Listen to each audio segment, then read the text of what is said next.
J'ai divisé la vidéo en différentes parties, tu pourras les retrouver dans le sommaire. Bonne vidéo!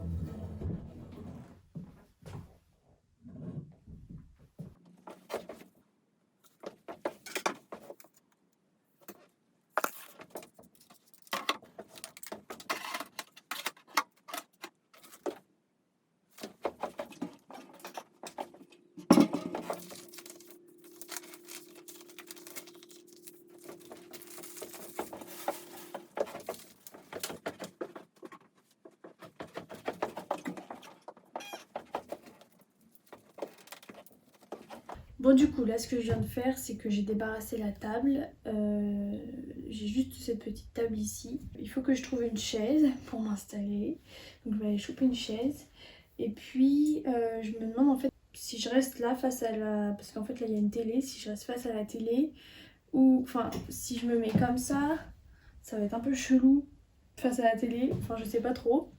Et ou si je peux essayer de me caler ailleurs, en fait non je peux pas trop. Et si j'essaie de me mettre là, je sais pas, je vais essayer.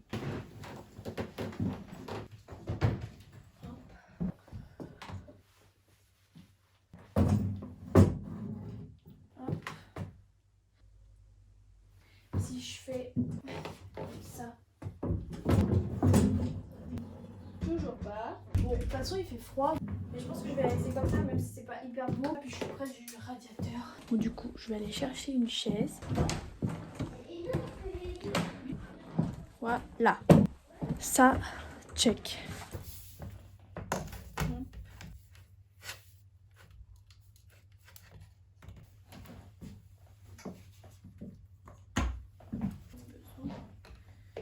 La plupart des choses que j'ai à faire, c'est sur mon ordinateur, mon carnet agenda.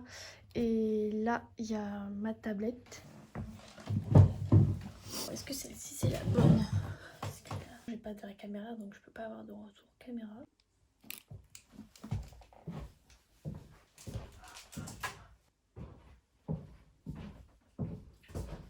Le problème des lunettes crades.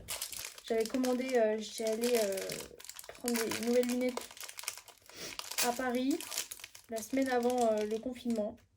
Et bah, devinez où je l'ai quoi. Donc je me retrouve avec des lunettes qui sont plus adaptées à ma vue et ça me fait mal à la tête. Bref, je les mets pas parce que ça me fait mal à la tête. Et puis de toute façon, même quand je les ai pas, j'ai mal à la tête quand même. Alors, je me suis fait mal. Travailler sur les fiches techniques. Je finis mon truc et après, je commencerai à parler.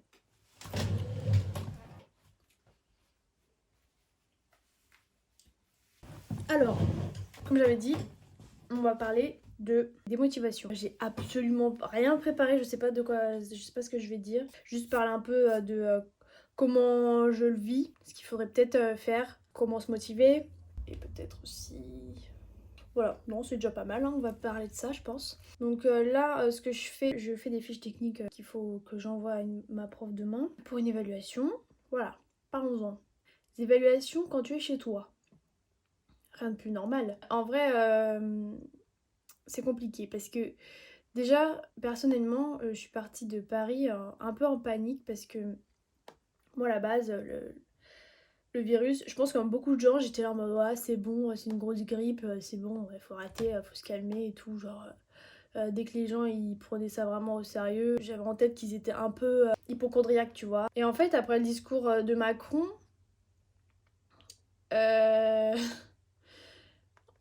je pense que j'ai eu le retour du boomerang dans la gueule, clairement, parce que j'ai eu une montée de stress horrible, genre je savais pas quoi faire, je me disais bon bah on va rester à Paris parce que j'ai pas du tout envie de contaminer mes parents ou mes frères et sœurs. Ma mère est dans une situation actuelle qui fait que si elle l'attrape, elle est un peu dans la merde, enfin tu vois. Ça me faisait vraiment chier de rentrer. Je vais souffler, je vais chercher de l'eau. On va jamais la faire hein, cette vidéo. Donc ouais, je disais que du coup, j'étais là, bon, je vais pas rentrer, j'ai appelé ma mère dimanche de la semaine dernière. Je lui ai dit, écoute maman, je vais pas venir à la maison, s'il y a confinement, je vais rester à Paris si on est en stade 3, parce que c'était encore le stade 3, tu vois. Et il y a le discours de Macron, non pas du tout, il y a eu des rumeurs du confinement. Il y avait des rumeurs de 5 semaines. Et là, par contre, j'ai pris peur. Je me suis dit, ouah, 5 semaines. Moi, il faut savoir que je vis dans un 11 mètres carrés à Paris avec mon copain. Donc, niveau place, c'est un peu. Un peu just, tu vois. Enfin, déjà, dans la vie de tous les jours, nous, ça va, on s'aime bien, donc on se supporte bien, tu vois. Mais, par contre, 5 semaines sans sortir, à tourner en rond dans un mini espace, pas pouvoir avancer sur mon travail parce que, enfin, je le sentais, mais alors vraiment pas du tout. Je me suis dit, écoute, là, Mehdi, parce qu'il s'appelle Mehdi. Soit, en fait, non, il n'y avait pas de soit, en fait. Il y avait, on se casse. Si c'est un confinement, si on part sur un confinement, en fait, c'est mort. On va pas rester là. C'est dead de ouf. On part ce soir. Il y avait un train pour 22 h, je crois. Moi chez ma mère et lui chez la sienne. Comme ça, tout le monde est content. Et en fait, j'avais juste une valise, quoi. Et comment vous dire que je dois faire une collection et que c'était juste impossible d'emmener tous mes tissus, quoi. J'ai du velours qui fait 6 mètres. En fait, le truc pèse 3 kilos, donc il prend déjà la moitié de ma valise. Donc il y a il y a genre les 3 quarts de mon travail qui sont restés à Paris, du coup. Et j'ai emmené juste mon ordi, ma tablette et de quoi travailler sur mon portfolio, de quoi faire une collection prêt-à-porter, parce qu'on a juste à la réaliser comment dire, en line-up, en dessin. Donc voilà, bref, on est parti en speed, on est arrivé à Poitiers à 23h30. Je suis arrivée chez ma mère, j'étais un petit peu malade, du coup on était tous un peu flippés, je savais pas vraiment ce que j'avais. J'ai décidé d'aller chez le médecin le mercredi parce que j'avais genre la gorge arrachée, je toussais mes tripes, genre ça me faisait trop mal. Par contre j'avais aucun d'autre symptôme. Déjà ça me rassure un petit peu. Le médecin, elle m'a dit franchement vous êtes une personne à risque parce que bah, vous venez de Paris. En ce moment il y a des cas hyper particuliers, atypiques où il y a des gens qui présentent juste un symptôme. Elle m'a foutu grave les boules. Donc je me suis dit vas-y pendant 3 jours tu te confines. Je vais rechercher de l'eau. Tu approches pas tes parents, tes frères et sœurs et tout. Au début je l'ai plutôt bien pris parce que je faisais ça pour le bien de mes parents, tu vois. Et en fait, le premier vrai jour, toute la journée où je devais le faire, où je devais rester et tout, j'ai voulu faire du taf.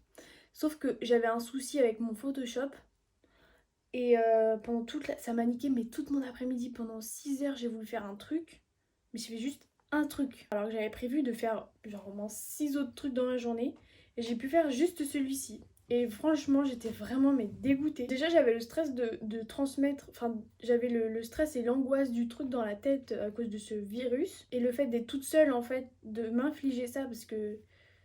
Enfin, je sais pas, tu vois, je pourrais être avec mes parents, porter des gants, mettre un masque et tout, mais je voulais vraiment qu'il n'y ait pas de contact, en fait, vraiment. Faire des trucs qui marchent même pas dans ta journée et tout. Ça a vraiment été une journée, mais nulle à chier. Genre, j'ai pleuré à la fin de la journée parce que bah, j'étais triste, quoi. J'étais complètement déstabilisée. Après, je me suis dit, bon, relativise, genre, prends ta journée pour toi. J'ai commencé à me lever un peu plus tard. Et puis, du coup, j'ai complètement perdu mon rythme, en fait. Avant, je me levais entre 6h30 et 7h30 tous les matins, y compris les week-ends, parfois à 8h30. Et je travaillais, quoi. Je travaillais jusqu'à 19h à Paris. Et en vrai, je me sentais grave bien parce que je sentais que j'avançais. J'avais pas de distraction. Le truc de cette épidémie, c'est que on se retrouve dans des contextes. Ok, on est avec notre famille, c'est cool et tout. On n'est pas obligé de se déplacer pour des trucs. Mais en vrai, j'ai une pote qui m'a envoyé un message et en fait, elle s'imagine un truc genre du turfu en mode imagine, on reste coincé toute notre vie et puis d'ici 30 ans, ce sera un truc grave anormal de sortir voir des amis et genre on dira à nos enfants parfois je sortais voir mes amis. Tu vois, genre truc de ouf. Et en fait, on est tellement pas habitué à avoir des restrictions de vie comme ça que déjà ça t'impose quelque chose dans ta tête, un truc qui est pas normal. Tu vois, moi je suis heureuse d'être avec ma famille. Le truc c'est que bah c'est pas normal pour moi. Moi je vais les voir quand je suis en week-end, en vacances. Je sais que j'ai du travail, mais je suis en vacances, enfin, tu vois. Alors que là, on est tous confinés chez nous, avec notre famille ou pas, ou avec notre conjoint. Personnellement, je suis forcément déstabilisée par le fait d'être avec ma famille, avec des gens avec qui je suis pas d'habitude, parce que en fait, Bah, c'est juste pas notre façon de vivre en fait. Je sais pas comment dire. Bon, attends 2 secondes, j'écris mon truc et puis après, ça c'est bon.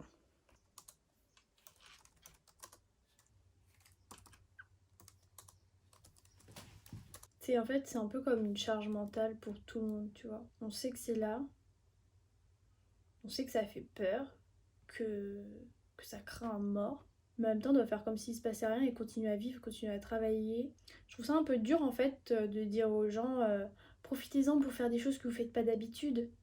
Mais en fait, la plupart des gens, ils travaillent, donc ils ont pas le temps de faire des choses qu'ils n'ont pas l'habitude de faire. Par exemple, en tant qu'étudiante, et bah, me dire fais des trucs que t'as pas l'habitude de faire et qui te font plaisir. C'est trop tentant en fait, tu vois. Ce week-end, j'ai mangé tout mon week-end sur une vidéo, alors que j'aurais dû passer tout mon week-end à travailler parce que cette semaine, j'ai pas travaillé. Et c'est hyper culpabilisant. Enfin, moi, je me culpabilise vachement. Puis quand tu vois des gens qui font des trucs vraiment qui kiffent, t'es là, oh putain, j'aimerais trop faire ça. Et après, tu fais un truc que tu kiffes et après, t'es là en mode, oh, j'aurais pas dû faire ça. En plus, là, je suis en 3e année, donc c'est l'année de mon diplôme en fait. C'est un peu compliqué.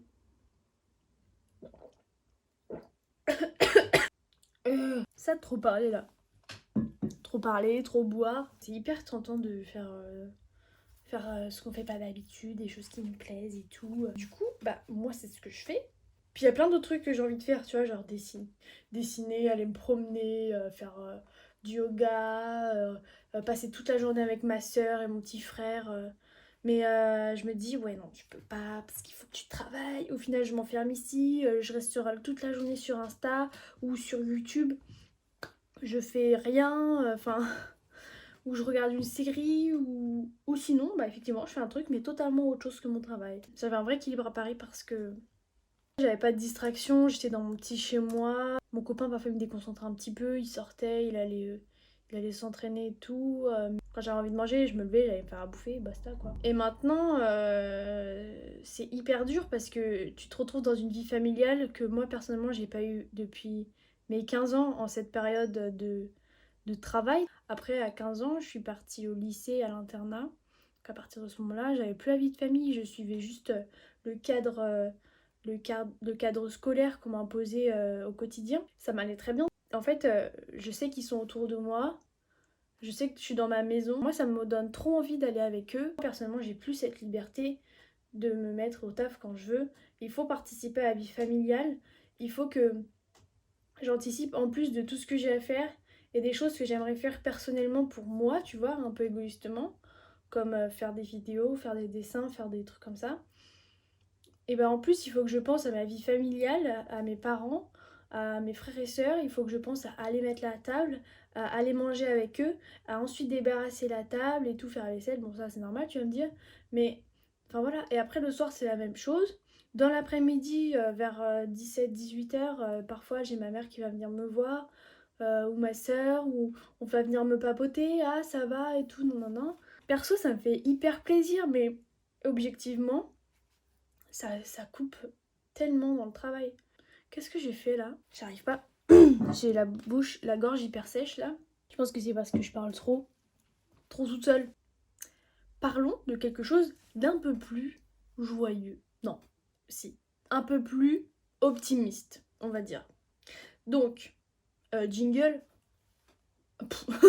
Bref, comment se motiver? Ce que je pense faire personnellement, un espèce de planning que je vais coller sur mon frigo de ma maison ou en parler en tout cas à mes parents et leur dire écoutez, moi de telle heure à telle heure, je taffe.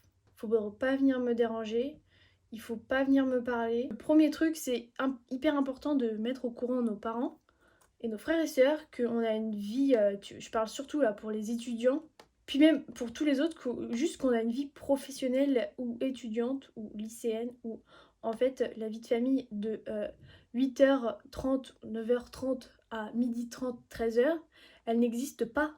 C'est le travail. Juste le travail et le travail. Et la vie de famille peut reprendre entre 13h et 14h30 et puis de 18h après tout le reste de la soirée. Prévenir son entourage avec qui on est confiné que on a une vie professionnelle et que en fait de telle heure à telle heure La vie familiale, la vie amicale, la vie amoureuse n'existe pas. Je taffe et c'est cool. Je taffe, j'ai de la chance de travailler de chez moi, j'ai de la chance d'avoir un chez moi. Ensuite, niveau de la motivation, moi je pratique le Miracle Morning depuis, je m'étais mise 2 semaines et demie avant le confinement. Donc en fait, à la fin des dernières vacances scolaires, j'ai acheté le livre, je l'ai lu et c'était top, mais vraiment top. J'ai rattrapé un retard que j'aurais pas pu rattraper. Je l'ai pas rattrapé entièrement et en plus là je me suis remise en retard. Mais sur ces 2 semaines, franchement, j'étais au taquet. J'avais des journées mais hyper remplies, compactes. Tu te dis à la fin de la journée, putain c'est cool, j'ai fait tout ça. Je suis fière de moi, j'ai hâte d'être demain. Bon là ça a tout ça a tout foutu en l'air du coup. Miracle Morning, ciao. Mais maintenant, il faut s'y remettre. Là, depuis hier, je me suis remise. Donc par exemple cette nuit, je me suis endormie à 2h du mat, très mal, ne pas faire ça chez vous. Non, je rigole. Pour le sommeil, c'est un peu compliqué, donc il faut remettre des vraies heures de sommeil. C'est hyper cool, parce qu'en fait, on va pouvoir faire un peu tout en condensé. C'est-à-dire qu'on va pas perdre du temps sur des transports en commun, parler avec des collègues, être déstabilisé par quelque chose qui nous entoure. Putain, je pourrais pas faire des conférences, moi, hein. J'ai une endurance zéro en discours, 0/20. Donc, on commence sa journée par un petit Miracle Morning sympathique. En fait, vous avez commencé votre journée déjà par quelque chose que vous aimez, et ensuite, vous avez déjà un cadre de vie. Et ce cadre de vie, si les personnes le comprennent et voient que tu le respectes, en fait, ça va motiver aussi ton entourage à respecter ce cadre de vie. Et donc, du coup, ça va être un peu une dynamique... une dynamique de groupe. Et il faut se dire que ce travail, en fait, tu as les moyens de les faire dans des conditions que certaines personnes ne peuvent pas avoir. Toi, tu l'as la possibilité de faire ton taf, bah, si tu as envie dans ton lit. Tu peux faire ton taf dans ton canapé, tu peux faire ton taf dans ton jardin parce qu'en plus il fait hyper bon en ce moment, tu peux faire ton taf dans ta piscine, j'en sais rien du tout. C'est un peu une chance en fait, tu vois. Après pour les personnes qui sont dans des petits espaces, moi ça m'est arrivé plusieurs fois en étant sur Paris de pas forcément travailler, enfin de pas forcément sortir pendant 2-3 jours de chez moi parce que j'avais trop de travail et j'avais pas le temps de sortir et voilà quoi. Tu peux aussi avoir de la reconnaissance et tout, dans le sens où t'as un toit, tu vois, genre, ça peut paraître hyper con, mais je pense aux sans-abri, tu vois, et là je me dis, eux, enfin, c'est juste affreux, quoi. Les mecs qui sont exposés, enfin, je dis les mecs, mais c'est les femmes aussi, sont exposés tout le temps au virus, en fait. Juste pour ça, je pense que rien que d'être dans un petit endroit, faut être reconnaissant pour se motiver dans son travail si t'es dans un petit espace. En fait, ce que je faisais, c'est que je me disais que j'étais dans mon cocon. J'étais dans mon petit chez moi que j'aime, même si c'est un peu le bazar, et bah en fait, je me sens bien dedans, tu vois. Et le truc aussi, c'est que c'est mon chez moi. C'est chez moi. Le fait que ce soit ton chez toi, c'est. Tu te dis que, de toute façon, si c'est ton chez toi, il faut que tu te sentes bien. Sinon, c'est pas comme si c'était chez toi. Pour les personnes qui ressentent quelque chose comme ça, qui se sentent pas chez eux, dans un petit espace, c'est vrai que c'est plus chiant. Enfin, c'est carrément. Ça va être vraiment horrible. Quand c'est comme ça, en fait, pour le coup, le travail, c'est un peu la bouée de secours en fait. Tu vois, tu vas te dire, bon, j'aime pas du tout être ici. Je pense que à ce moment-là, il faut vraiment se dire, autant s'impliquer dans son travail, penser à autre chose, appeler ses amis, parler à ses amis en travaillant. Si ça dure vraiment 5 semaines, il faut vraiment pas se laisser abattre. Parce que dans un petit espace, déjà, tu peux pas faire grand-chose. Tu vas perdre du temps, tu vas culpabiliser, tu vas te renfermer sur toi-même parce que tu seras tout seul ou tu seras avec quelqu'un, mais voilà quoi, ça suffit pas forcément. Il faut surtout se dire que tu as l'opportunité de travailler. Si tu as du retard dans des trucs, et bah de rattraper ton retard.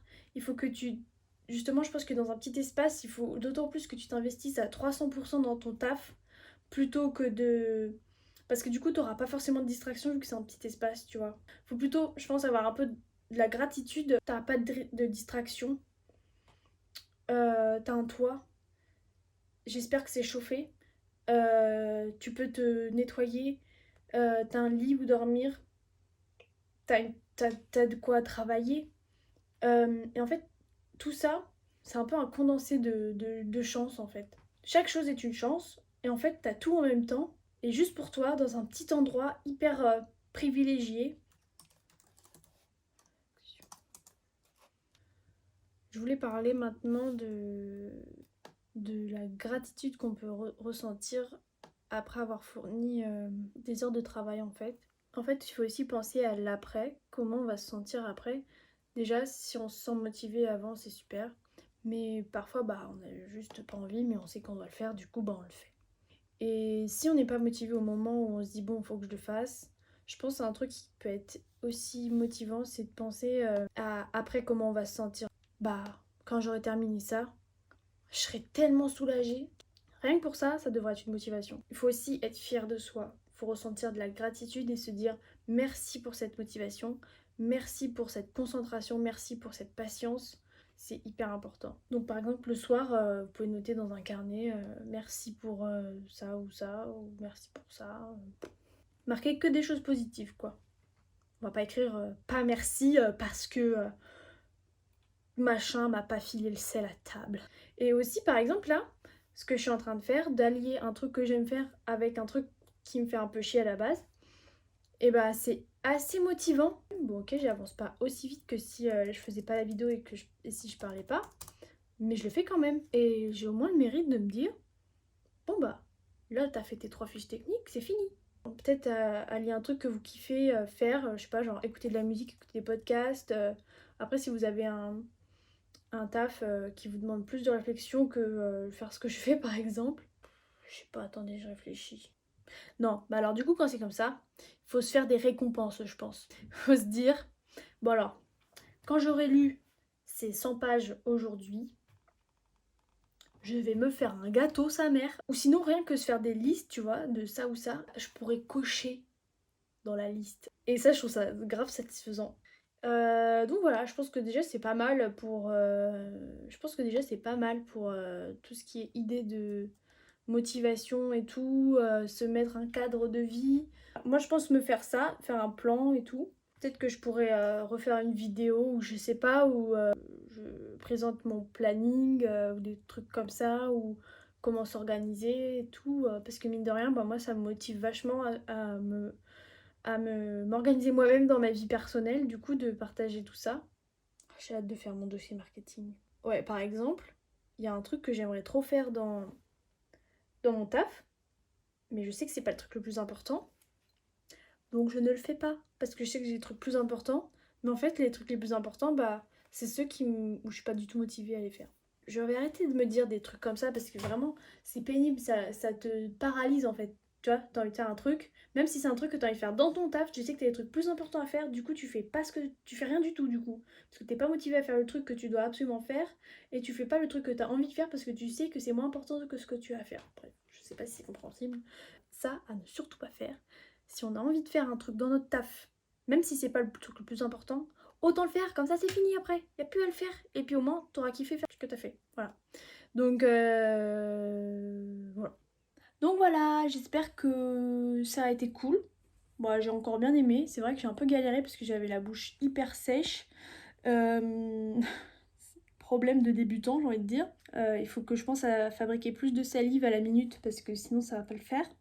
Ou je vais peut-être penser à arrêter de parler dans les vidéos, je sais pas. J'espère que j'ai offensé personne. En tout cas, si je l'ai fait, c'est vraiment pas mon cas. Et j'espère aussi que j'ai pensé à un maximum de monde, tu vois. Parce que on n'est pas tous dans la même situation, mais mine de rien. N'hésitez pas à me dire où est-ce que vous êtes confinés, avec qui. Et puis si vous avez des idées, de motivation et tout, n'hésitez pas à partager parce qu'en vrai, je pense que ça peut intéresser plein de gens qui peuvent regarder cette vidéo. Je pense que si tu regardes cette vidéo, c'est que toi aussi tu te sens un peu à l'étroit et que tu sais plus trop comment te motiver et tout. Donc voilà. Écoute, je te fais la bise. Ou pas, non, je te serre même pas la main. Je fais un check de loin. Et puis ciao!